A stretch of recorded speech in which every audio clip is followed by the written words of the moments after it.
Relying on a stream of consciousness narrative rich with sensory detail, James Joyce's A Portrait of the Artist as a Young Man is considered a landmark modernist novel. Thought to be partly autobiographical, it describes the journey from childhood to adulthood of Stephen Dedalus, a character based loosely on the author's own development as a writer. Rejecting both despair and piety, Stephen chooses the calling of beauty. Joyce is considered one of the central authors of modernism, a movement that sought to challenge previous literary traditions such as romanticism or realism by finding new ways to write about the human experience. Other major writers of this artistic movement include T.S. Eliot, Ezra Pound, Virginia Woolf, and W.H. Auden. These writers, active from just after the turn of the 20th century to the mid-1930s, were united by their mission to build literature from a culture broken by war.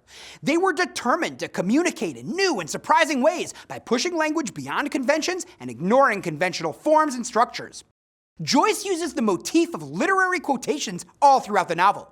Sometimes they're a reference to Stephen's early sincere prayers, and later they poke fun at the seriousness of university work. They also serve as a reminder that Stephen Dedalus' truest love is for the written word, even though it begins a life in the priesthood. Set in Ireland at the turn of the century, A Portrait of the Artist as a Young Man describes Stephen Dedalus' development from a bright young student to a promising clergy student to an artist.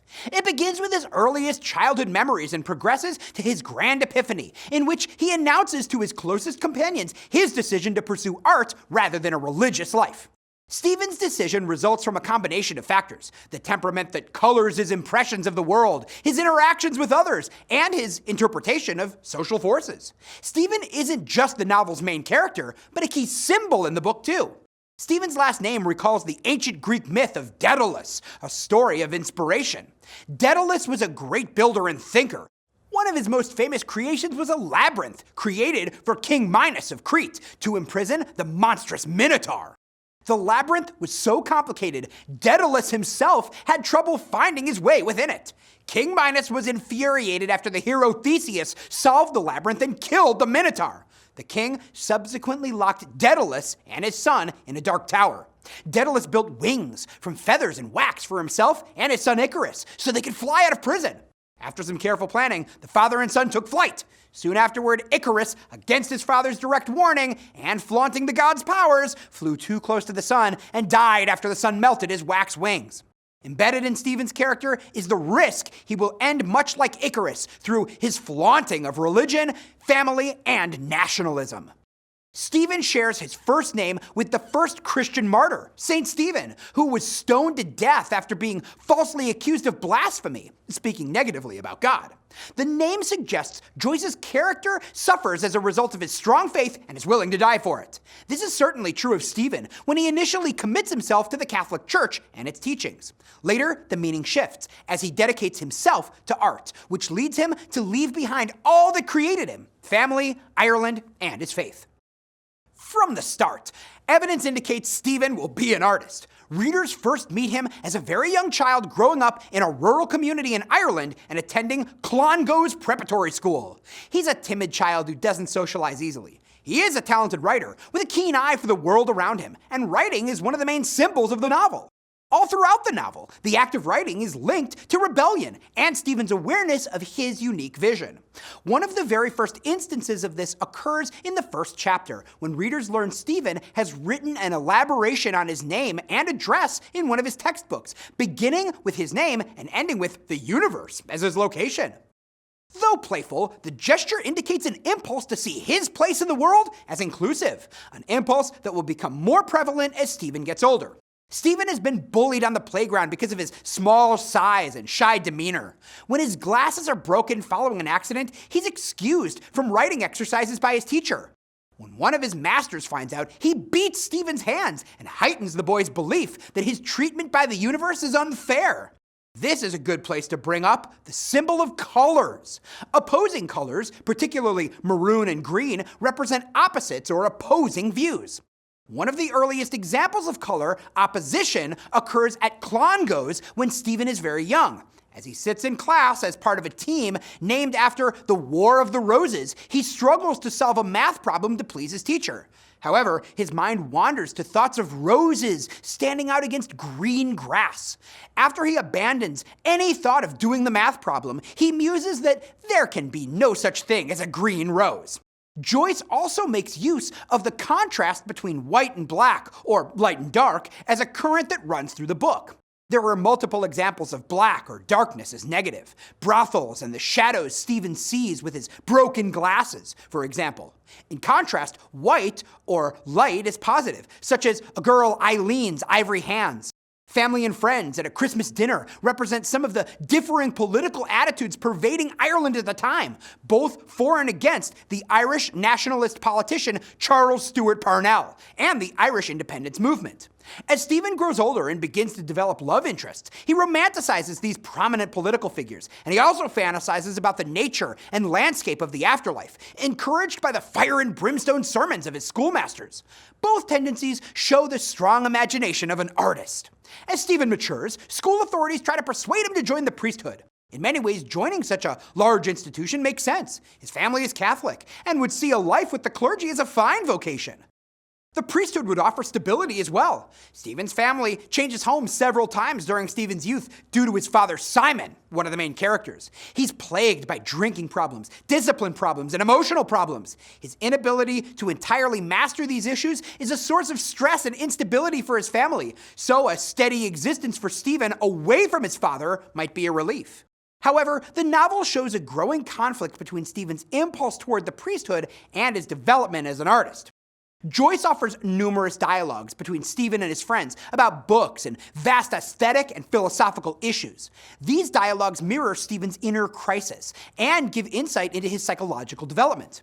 The motif of father figures recurs several times throughout the novel. Simon, Stephen's father, becomes a deteriorating image of family. He and Stephen are close, but Stephen clearly recognizes his father's flaws: Simon's drinking, long-windedness, social flattery, and financial irresponsibility.